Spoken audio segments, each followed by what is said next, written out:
Ashama akkam jirtu kabajamtoota daawwattoota Oromiyaa Miidiyaa Neetwoork oduu ijoo saaqanaaf qabnuun isinitti hima.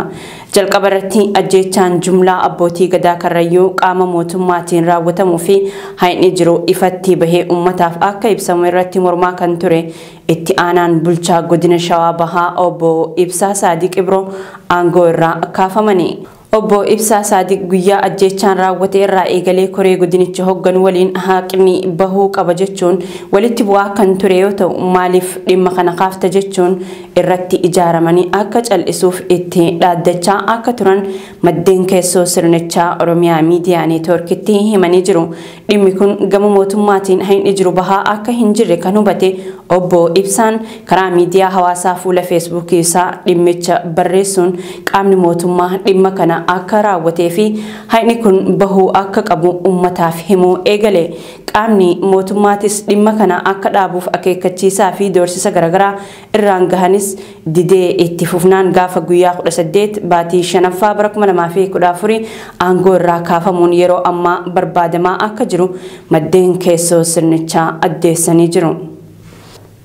Waraanni Bilxiginnaa Salaalee Onoota Yaayyaa Gullallee Dagamii fi warra Jaarsoo keessatti qabeenya uummataa saamuu fi gubaa jiraachuu jiraattonni Oromiyaa Miidiyaa Neetwoorkitti himanii jiru. Ona Yaayyaa Gullallee ganda goda jabaa jaamu keessatti manneen qonnaan bultoota 3 obbo Fiqaaduu Eebbaa, obbo Biraanuu Eebbaa fi Ibsaa Baay'isaa yoo jalaa gubatu ganda Alii Dheeraatti ammoo mana qonnaan bulaa tokko kan obbo Fiqaaduu Waaqee ammajjii 8 bara 2022 humni addaa poolisii Oromiyaa fi milishaan gandaa ibiddaan jalaa gubanii jiru. Balaa kanaan qonnaan bultoonni manneen jalaa gubatan da'oo dhabanii rakkoo keessa akka jiran OMN odeeffatee jira.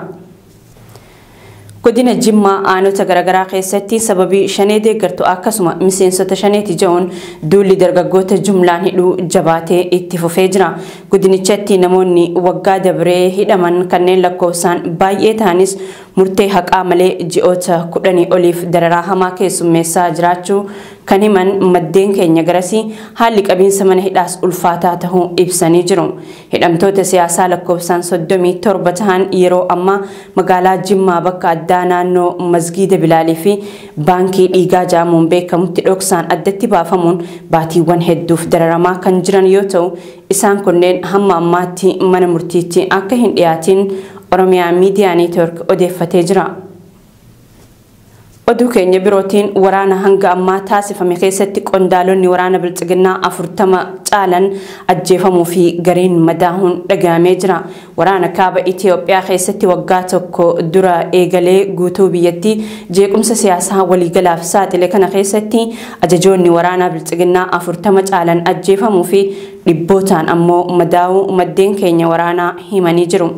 Sirni awwaalcha qondaalota waraanaa keessatti ajjeefamanis tibba kana bakka garagaraatti raawwatamaa akka jiru miidiyaaleen Bilxiginnaa gabaasaatii jiru.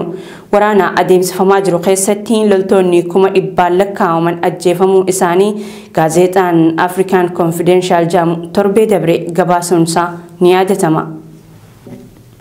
Manni maree nageenyaa Bilxiginnaa aggaammii TPLF taasisuuf kallattii kaa'een jiraaje haala rakkoo nageenyaa biyyattii mudate irratti mari'achuu isaa kan ibse manni marichaa tuttuqaa waraanni Tigraay taasisuu maluuf deebii madaalawaa kennuuf murtee dabarsuu isaa beeksisee jira. Oduu biraatiin ammoo waraanni humnoota Tigraay qophii barbaachisaa ta'e hunda xumuruun ajaja eeggataa akka jiru dubbi himaan waraanichaa ibsee jira. Komaandi poostii loltummaa Tigraayiif dubbi himaa kan ta'an Koloneel Gabree Gabratsaadiq ibsa miidiyaa Tigraayiif kennaniin akka jaanitti waraanni isaanii qaama carraa nagaa diduun lola barbaadu kamiyyuu irratti tarkaanfii fudhachuuf qophii tahuu ibsanii jiru.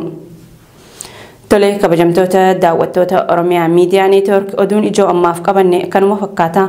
Babal'ina oduu kanneenii oduu idilee galgala keessaa argattu. Gama hiyyaan nagaatti isiniin jechaa qophiilee OMN tanneen afaan hordofa.